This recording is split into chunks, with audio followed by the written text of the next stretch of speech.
В день свадьбы родители невесты унижали отца жениха за то, что он работает уборщиком. Но когда он раскрыл свой свадебный подарок, все обомлели. Питер был взволнован, когда ехал в дом своей невесты, где родители его жены наконец-то встретятся с его отцом. Для молодого человека этот ужин стал еще одним важным шагом на пути к свадьбе, которого он и его будущая жена Эмили ждали с нетерпением. Его отец, Томас, мужчина средних лет с мягким и скромным выражением лица, разделял ту же радость, радуясь тому, что его сын женится. «Они тебе понравятся, папа. Они действительно хорошие люди, хотя и немного мелочны», — сказал Питер. Эмили всегда очень любила своего свекра, восхищаясь его простотой и добротой. С другой стороны, ее родители, всегда заботившиеся о внешнем виде и статусе, очень хотели познакомиться с отцом своего зятя, но у них были совсем другие ожидания. Вечер обещал быть незабываемым, но не по тем причинам, которых ожидали жених и невеста. Как только Томаса представили родителям девушки, настроение изменилось. Первые вопросы были вежливыми, но вскоре беседа приняла неприятный оборот. «А чем вы зарабатываете на жизнь, Томас?» — с любопытством спросил отец невесты. Не колеблясь, скромный человек гордо ответил: «Я уборщик в университете. Я работаю там уже много лет, и мне действительно нравится то, что я делаю». В комнате повисло неловкое молчание. Супруги разочарованно переглянулись, явно не одобряя профессию отца своего нового зятя. Эмили, почувствовав напряжение, попыталась сменить тему, но ее усилия были напрасны. «Видишь ли, мы ничего не имеем против тебя, Томас. Просто мы надеялись на что-то большее для нашей дочери», прокомментировала мать с таким презрением, что бедный уборщик почувствовал себя униженным. Он посмотрел на них немного расстроенно и сказал: «У моего сына впереди блестящее будущее. Ваша дочь, безусловно, в хороших руках». Родители невесты, пытаясь сгладить ситуацию, быстро добавили: «Просто мы родители. У нас есть свои переживания». Ужин, который должен был стать праздником, превратился в напряженное и неприятное мероприятие. Томас чувствовал себя не в своей тарелке, задаваясь вопросом, не является ли само его существование препятствием на пути к счастью его сына. На обратном пути, после ужина, который закончился неудачей, Питер извинился перед отцом за поведение своего тестя. Отец со своим обычным смирением печально улыбнулся и ответил: «Не волнуйся, сынок.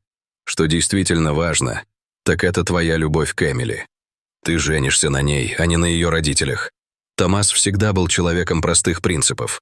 Он один воспитывал своего сына после того, как его жена умерла при родах. Несмотря на трудности, он стремился обеспечить сыну достойную жизнь, всегда усердно работая уборщиком.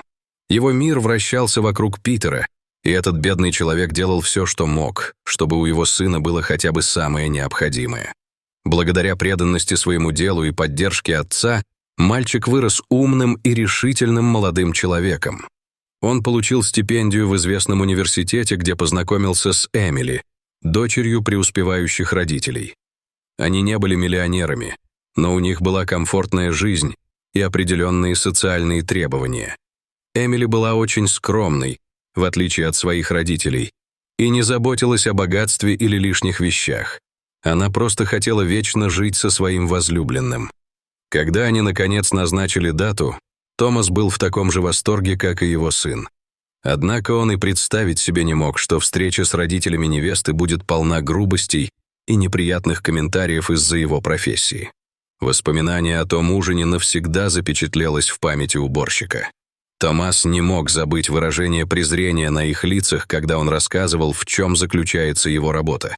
Еще одна вещь, которая расстроила его, это когда они заговорили о свадебных подарках. «И какой же грандиозный подарок ты собираешься им преподнести, Томас?» — спросили родители невесты, подразумевая, что любой его вклад в организацию свадьбы будет незначительным по сравнению с тем, что они сами могли бы предложить. В последующие дни мужчина грустил, чувствуя себя униженным и неуверенным в себе. Он знал, что свадьба будет пышным торжеством, на которое родители Эмили выделят значительные финансовые средства, что он, простой уборщик, мог предложить такого, что соответствовало бы празднику. Бедняга проводил бессонные ночи, думая о том, что он мог бы сделать для свадьбы своего сына. Он хотел показать свою любовь и гордость за Питера значимым образом. В эти минуты размышлений в его голове появилась идея. Нечто уникальное, что только он мог предложить этой паре, и что очень понравилось его сердцу. «Надеюсь, им это понравится. Для меня это очень важно», — пробормотал он. Наконец настал важный день, и свадьба должна была стать интимным и значимым событием, как того хотели Питер и Эмили. Предполагалось, что праздник будет небольшим, всего с несколькими близкими друзьями и их родителями. Однако, когда молодожены прибыли на место проведения церемонии, их ждал неприятный сюрприз. Простое мероприятие, которое они выбрали, превратилось в зрелище роскоши. Они быстро обнаружили, что родители девушки вмешались и наняли свадебную команду, чтобы все устроить. Вместо интимного мероприятия они сделали большую, экстравагантную церемонию. «Это наш подарок тебе, дорогая. Свадьба, достойная принцессы», — с гордостью объявили они. Эмили, раздраженная и расстроенная, увидела, как ее мечта о чем-то простом и личном исчезает у нее на глазах. Жених, понимая, насколько расстроена его возлюбленная, попытался ее успокоить. «Все в порядке, милая. Это все еще наш день. Важно то, что мы вместе», — сказал Питер. Тем временем прибыл уборщик. Он приехал на место проведения свадьбы в самом лучшем костюме, который только смог найти.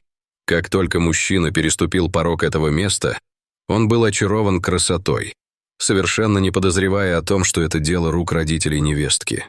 Его лицо светилось от счастья. Ему не терпелось увидеть, как женится его сын. Однако его радость была быстро омрачена поведением родителей невесты. «Послушайте, мистер Томас, мы за все это платим. Это прекрасно, не так ли? А что вы привезли для молодоженов? Надеюсь, это не набор для уборки?» Усмехнулись родители Эмили, вызывая смех у гостей, которых они сами пригласили. Мужчина почувствовал себя униженным. Его щеки вспыхнули от смущения. Но уборщик сохранил спокойствие, стараясь не позволить их насмешкам испортить радость дня. Поэтому вместо того, чтобы опустить голову, Томас ответил с такой грацией, что всем присутствующим стало немного не по себе. Он говорил искренне, показывая свою истинную сущность и заставляя некоторых гостей чувствовать себя неловко из-за собственного мелочного поведения. Затем он добавил, что его подарок будет доставлен позже, поскольку он имеет большую эмоциональную ценность, и он предпочел бы вручить его жениху и невесте после церемонии, чтобы все внимание было сосредоточено на них. Это только еще больше разозлило невежественных родителей Эмили, которые во что бы то ни стало хотели высмеять беднягу. Церемония состоялась, но родители невесты все еще пытались затмить уборщика.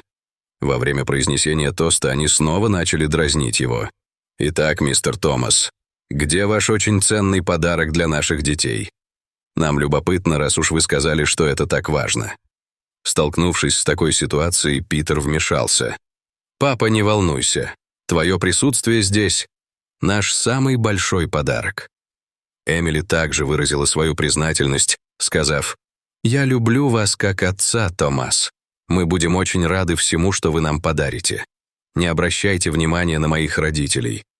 Слова невесты явно смутили ее родителей, потому что они не могли смириться с тем, что она уважала и любила своего свекра. Затем мужчина вышел на минутку и вернулся с огромным свертком. Всем сразу стало любопытно. Он подошел к жениху и невесте со своим подарком. Гости с изумлением наблюдали, как мужчина вручил им большую, тщательно завернутую картину. Когда Питер и Эмили развернули подарок, то увидели картину с изображением леса, безмятежный и приятный пейзаж, который излучал спокойствие. Это была не просто картина, но грубые родители невесты поспешили выразить свое презрение. Это была картина? Боже мой, Томас, ты серьезно? Однако, что их по-настоящему поразило, так это подпись в углу картины, которую они заметили, только подойдя поближе. Родители девочки чуть не упали в обморок, когда узнали имя художника – Анри Делакруа. Эта подпись превратила картину в чрезвычайно ценное и известное произведение искусства. Питер был в восторге, потому что он вырос, зная, что эта картина, висевшая в комнате его отца, была единственной вещью, которая осталась у него от бабушки и дедушки, людей, которые его вырастили.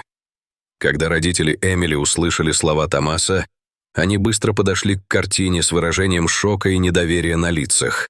«Где вы его взяли? Что значит, оно принадлежало вашей семье на протяжении нескольких поколений?» — воскликнули они, почти не веря своим глазам. Эмили тоже была ошеломлена, глядя на картину и на своего свекра, поскольку она выросла в богатой семье и разбиралась в искусстве, поэтому знала, что картина стоит целое состояние. Воцарившаяся тишина была тревожной, все в комнате ждали объяснений. Томас, сбитый с толку внезапной реакцией, начал рассказывать историю, стоящую за картиной. Он объяснил, что полотно было написано его предком, французским художником, чье имя он едва мог вспомнить. Бабушка рассказывала Томасу, что его прадед был художником. Именно тогда родители невесты раскрыли истинную значимость того, что только что сказал Томас. «Ваш прадедушка Анри Делакруа?» — спросили они дрожащими от волнения голосами. Томас кивнул, все еще немного ошарашенный, так как не понимал важности того, что ему рассказали. Даже другие состоятельные гости, знакомые с историей искусства, были ошеломлены.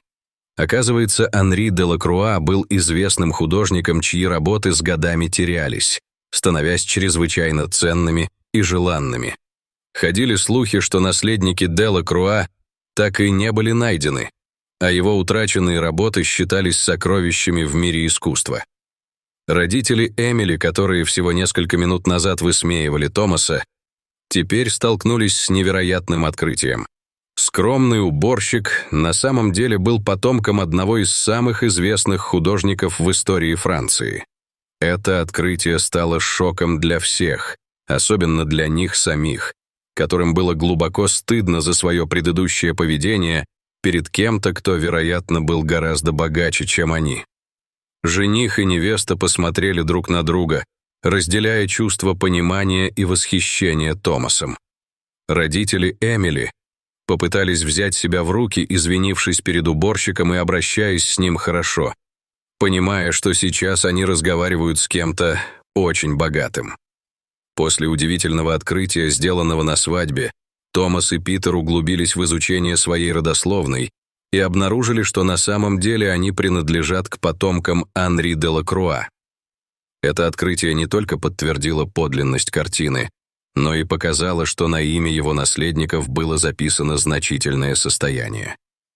Вопреки всем ожиданиям, отец и сын внезапно оказались наследниками невообразимого богатства. Несмотря на внезапное изменение своего финансового положения, мужчина решил сохранить работу уборщика.